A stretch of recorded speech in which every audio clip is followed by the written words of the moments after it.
For this, home, let's see, for home invaders like George Floyd, for this actual lived, physically experienced reality of violence in the USA, there are no marches, no tearful emails from department heads, no support from McDonald's and Walmart. For the History Department, our silence is not a mere abrogation of our duty to shed light on the truth, it is a rejection of it.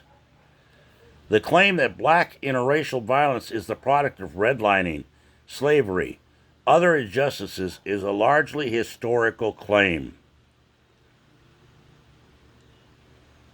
It is for historians, therefore, to explain why the Japanese internment or the massacre of European Jewry has not led to equivalent rates of dysfunction and low SES performance among the Japanese and Jewish Americans, respectively.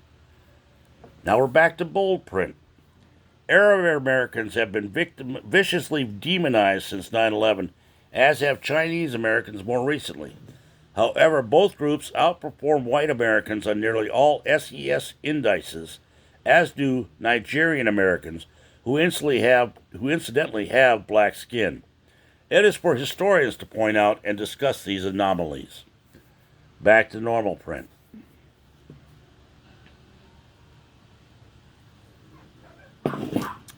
However, no real discussion is possible in the current climate in our department.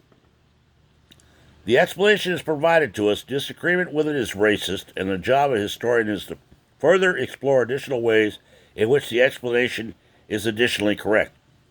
This is a mockery of the History Department. Of the historical profession is what it said, not department. Sorry about that. The next part of it is titled, BLM is a Democratic Party Front. Most troubling, our department appears to have been entirely captured by the interests of the Democratic National Convention, the Democratic Party more broadly. To explain what I mean, consider what happens if you choose to donate to Black Lives Matters. An organization, UCB History, which is University of California, Berkeley, History Department, has explicitly promoted in all its recent mailers.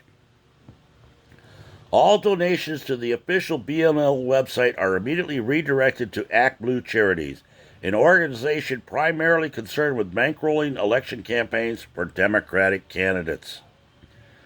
Donating to BLM today is indirectly donating to Joe Biden's 2020 campaign. Back to normal print. This is grotesque, given the fact that the American cities with the worst rates of black-on-black violence and police-on-black violence are overwhelmingly Democrat-run. Minneapolis itself has been entirely in the hands of Democrats for over 5 decades. The systematic racism there was built by successive Democratic administration. The patronizing and condescending attitudes of Democratic leaders toward the black community, exemplified by nearly every Biden statement on the black race, all but guarantee a perpetual state of misery, resentment, poverty, and the attendant grievous politics which are simultaneously annihilating American political discourse and black lives. And yet, donating to BLM is bankrolling the election campaigns of men like Mayor Fry, who saw their cities devolve into violence. This is a grotesque capture of a good faith movement for necessary police reform and of our department by a political party. Even worse, there are virtually no avenues for dissent in academic circles. I refuse to serve the party, and so should you. The total alliance of major corporations involved in human exploitation with BLM should be a warning flag to us. Yet this damning evidence goes unnoticed, purposely ignored, or perversely celebrated. We are the useful idiots of the wealthiest class, carrying water for Jeff Bezos and other actual real-day, modern-day slavers. Starbucks, an organization using literal black slaves in its coffee plantation suppliers, is in favor of BLM. Sony, an organization using cobalt mined by yet more literal black slaves, many of whom are children, is in favor of BLM. And so, apparently, are we. The absent counter-narrative enables this obscenity. Back to bold print again. Fiat lux indeed, it says. There also exists a large constituency of what can be called race hucksters of all colors who benefit from stoking the fires of racial conflict to secure administrative jobs, charity management positions, academic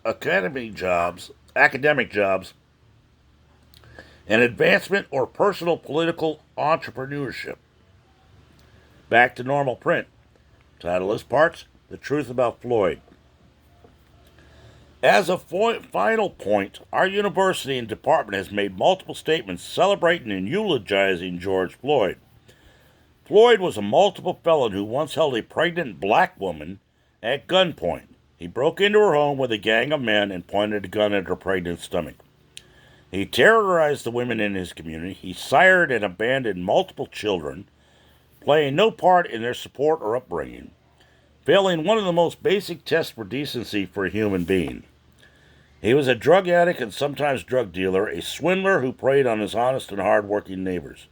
Yet the regents of UC and the historians of UCB History Department are celebrating this violent criminal, elevating his name to a virtual sainthood. A man who hurt women, a man who hurt black women. With the full collaboration of the UCB History Department, corporate America, most mainstream media outlets, and some of the wealthiest, most privileged opinion-shaping elites in the USA, he has become a cultural hero buried in a golden casket, his recognized family, in parentheses, showered with gifts and praise. Americans are being socially pressured into kneeling for this violent, abusive misogynist. A generation of black men is being coerced into identifying with George Floyd, the absolute worst specimen of our race and species. I'm ashamed of my department. I would say that I'm ashamed of both of you, but perhaps you agree with me and are simply afraid, as I am, of the backlash of speaking the truth. It's hard to know what kneeling means when you have to kneel to keep your job. It shouldn't affect the strength of my argument above, but for the record, I write this as a person of color. My family has been personally victimized by men like Floyd. We are aware of the condescending depreciations of the Democratic Party against our race, the humiliating assumption that we are too stupid to do STEM, which is science, technology, engineering, and mechanics, that we need special help and lower requirements to get ahead in life, which is richly familiar to us. I sometimes wonder if it wouldn't be easier dealing with open racists. There's going to be a part 3 of this one. Who at least would be straightforward in calling me subhuman.